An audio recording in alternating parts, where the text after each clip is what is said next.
You can come in. Hello, I'm Carolyn. Hi, Carolyn. I'm Sylvester. It's nice to meet you, Sylvester. You can have a seat.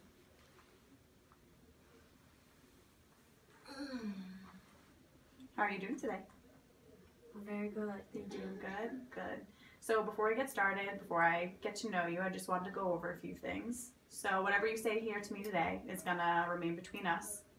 It's going to be confidential.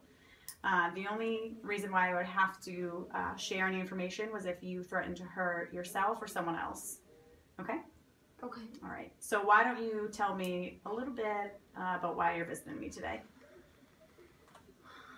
Well, I was referred by the doctor. Okay. He seems to think I have dementia. Mm-hmm. And that I'm forgetful, which everybody's forgetful. Mm-hmm. And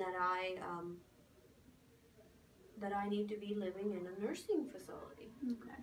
And I just don't think that's the case. Okay. How do you feel about that? Well, I'm appalled. I mean, I'm a 79-year-old man. I've always taken care of myself. And what's the change now? Mm-hmm. That's the typical answer.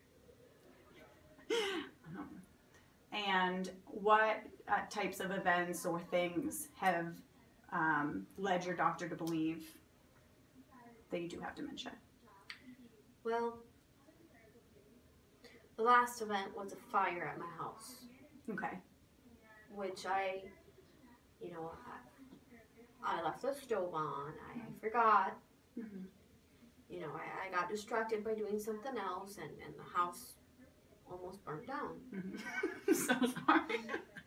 Start that again. I'm sorry. It looks so funny. Sorry. Well, the last event was, you know, there was a small fire in my house. Mm-hmm. You know, I left the stove on, and I can't do it because if you laugh, I laugh. Sorry, I'm so sorry. All right. I wouldn't laugh at a person, so that's not nice. Go ahead. Well, I'm dressed like a man. I like it. Okay.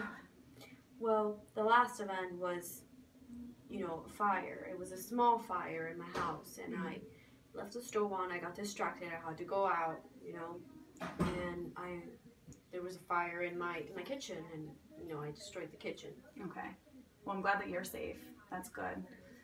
Can I ask you to do something or do me a favor? Sure. I'm going to give you 3 words, and I want you to try and remember them. Okay. And then in a few minutes, I'm going to ask you what those words are. Okay. So it's bed, blue, and sock. Bed, blue, and sock. Bed, blue, and sock. Yes. Okay. So was there anything else aside from the fire that has your doctor concerned about you? I think part of it is also the depression that I've been feeling related to the death of my wife. Okay. Lately I've just been feeling really depressed. You know, I just lost my wife. I was her caregiver for a really long time when she got sick, and now she's gone. I mean, I'm by myself now, and I just miss her. I really miss her. Yeah. And what kind of things do you do when you're feeling sad and depressed? Yeah, I don't really do much. I sit around, read the newspaper, take care of the house, and that's it. Is there anything you think you could be doing to make you feel better? Any activities that used to make you feel happy? Or I don't know. I mean, I could read a book. I don't know. I've always liked to read, or you know, I do have some family. You know, I got a cousin, and then I have an aunt that don't live too far away, and I could visit them. They're the only family that I have left. Yeah. Are they your closest relatives? Yes. Yes. And are you in contact with them? I call them once in a while. Okay. You know, Okay. for like Christmas and stuff. All right. Do you remember the 3 words that I asked you to remember?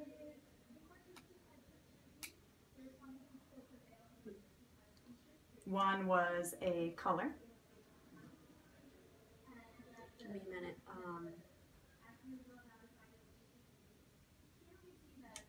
we talked so much. I don't remember. I know that you're very used to feeling independent, but I know that with the house fire, there's things that if you forget, it can be harmful or dangerous to you. So I understand from what you said that you are appalled by the idea of going to a nursing home or assisted living facility. Well, yeah, I've been independent my whole life. Okay. Would you consider reaching out to your family members to see if they could provide some support or maybe come and stay with you for a little while? I mean, I could do that. If they're willing to come and stay with me, I mean, the house is plenty big for them. But my house is my castle, and I don't want to go anywhere. Yeah, I can understand that, but we don't want anything to happen to you, to hurt you, and if your house is your castle, we don't want anything to happen to the house, any more damage or fires, because that's dangerous for you and for the house. So would you be willing to contact them to see if they can come and stay with you for a bit? I could do that. Yeah, you can do that.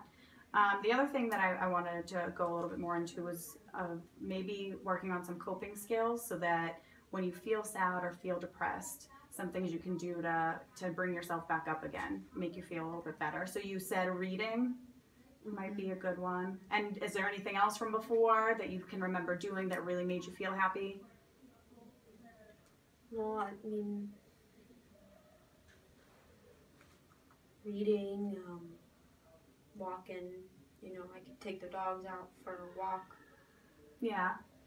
Get some time out of the house. Maybe listening to some music. So one thing that we can try to work on before we meet again is, why don't you pick out a book that you like? And part of homework for myself, that if you're interested, I can try and talk to our music therapist and see if they can come out and maybe do some home sessions with you. Was that something that you'd enjoy, is maybe doing a little music therapy to try and make yourself feel a little bit better? As long as I get to stay in my house, I'm okay. Okay, all right. And you're going to contact your family? I am. Okay. So by the time we meet next week, you can contact your family and find yourself a book that you think you'll enjoy. Okay. Does that sound good? Sounds good. All right. Then I'll see you next week on Wednesday. See you next week. Okay.